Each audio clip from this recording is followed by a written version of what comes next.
Feels really nice to feel like, oh, that is the right thing to do. Big news today if you hold crypto, including Harry Styles and Polygon, Logan Paul and his crypto project, Cardano news, Ethereum news. Like always, let's jump in.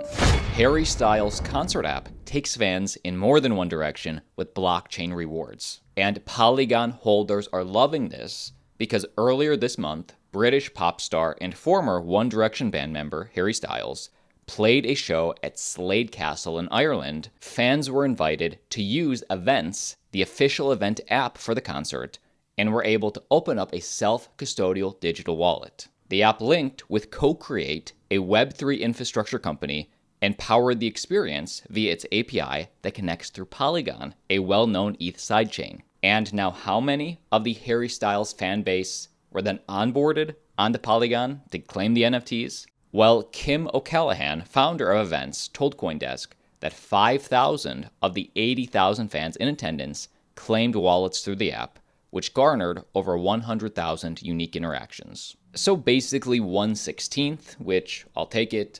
And if you're asking why would fans want to claim their blockchain rewards? In a direct quote, by leveraging Web3, we can power community loyalty, enabling the creation of entertaining and gamified experiences that offer fans self-owned rewards.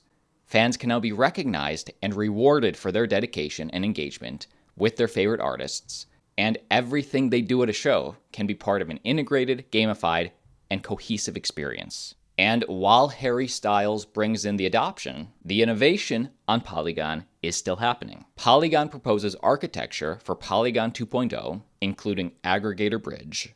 And while we've talked about Polygon 2.0 when this was first announced on this channel, the news today is this. Today, we are excited to propose the Polygon 2.0 architecture designed to provide unlimited scalability and unified liquidity, thus transforming Polygon into the value layer of the internet.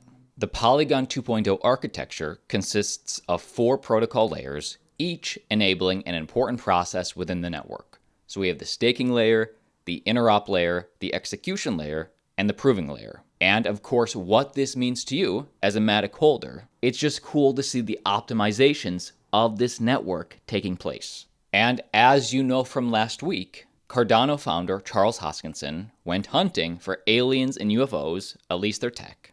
And Harvard astronomer Avi Loeb was leading the expedition and said the team had found a couple of bizarre objects. Here is the latest update from Charles Hoskinson, speaking about why he decided to join this team, fund this team in the first place, and then about the exposure, i.e. a Netflix documentary, this is bringing. Many of you know that I spent 2 weeks in Papua New Guinea. Years ago, I started following Oumuamua and all the amazing progress that Avi Loeb was making out of Harvard. And I thought it was really cool that he was starting to put an expedition together. And once he announced that he was looking for funding, I called him up and said, Avi, I'd love to work with you and find a way to get you the resources that you need to be able to go and recover it. Because when you look at the science, it was very clear to me that the object IM1 that we potentially may have recovered, we're still verifying that at Berkeley and Harvard, is probably interstellar, meaning it's older than our solar system and it came from a very far away place, which is a truly impressive and extraordinary thing. And it would be the first interstellar object of that nature ever recovered. So I said, it'd be real cool to document it. And he said, well, if you fund it, Netflix will come.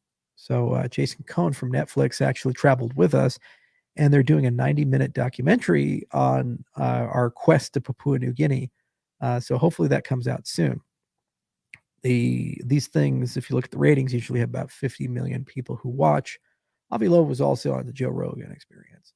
So, it's great to look for these things, but it's also great to get some exposure and be able to show a human element of curiosity. And I think it's great marketing and it's great visibility for who we are, what we're about, and our commitment to good science. And then Charles followed that alien update with a Cardano update, what's happening with Cardano, specifically the implementation of CIP 1694. Throughout the world, all these red pins indicate places that workshops are being held. So, for example, you click here, you zoom in, That's a California SIP 1694 workshop. Contact information, what people are doing there. Look down here, Latin America. Latam Cardano. They did 6 different countries, that group.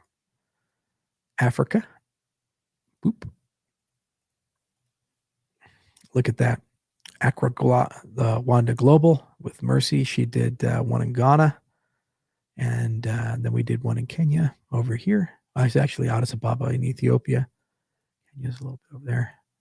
And then you look down here, South Africa, Johannesburg. Isn't that cool? And several in Asia. I did some in Japan. The Cardano Foundation was kind enough to actually do one right there in Zurich. Yeah, Zug, just outside of Zurich. That's super cool. So all of the feedback from these many different places is going to be aggregated together. We're all going to come together in Europe, and we're going to have a closing workshop to sort through all the community's commentary and come up with a draft final specification of 1694. And then the next step is to get a fully functional testnet, and then for the people to vote. And if they vote for it, we'll fork it. And then Cardano has an official government. How about that? And so everybody can go and become a DREP, and they can actually start opening up the treasury. You can do whatever you want. You're running the whole show. It's going to be really cool. When we opened up staking, thousands of people came. So DREPs, thousands of people are going to come. And there's going to be some lively, crazy debates. And it's going to be really cool. Now, this makes an interesting transition to Ethereum news. The Cardano community was sort of coming down hard on Ethereum when he said this. Probably the biggest reason why I personally am not just staking all of my ETH and I'm instead staking a fairly small portion is because if you stake your ETH, it has to be on the keys that access it have to be public on some system that's online. And for safety, it has to be a multi-sig, and multi-sigs for staking are still fairly difficult to set up. It gets complicated in a bunch of ways. So Vitalik stakes only a fairly small portion of his ETH because meeting his bar for safety is too complicated. Charles Hoskinson, what % of your ADA is staked? The Cardano founder responded, 100%. He then went on to quote tweet, he said, "I had to listen to this a few times. I'm just at a loss for words. All of our ADA is staked. Guess what? That's how it's supposed to be for a properly designed proof-of-stake protocol." And maybe the biggest piece of news, investors are still waiting on a $1.9 million refund Logan Paul promised 6 months ago. Coffeezilla just updated. It's been 6 months, so here's a follow-up. Logan Paul has not paid back his victims. He hasn't talked about it since he first announced he was going to pay them back. And what's worst of all, he doesn't seem to have a plan in place to refund anyone. Nothing to say now until we get Logan Paul's response. When that happens, I will keep you updated. And last but not least, be sure to join us in Portugal. Use code AltcoinDaily50 for 50% off your tickets. My brother and I are speaking.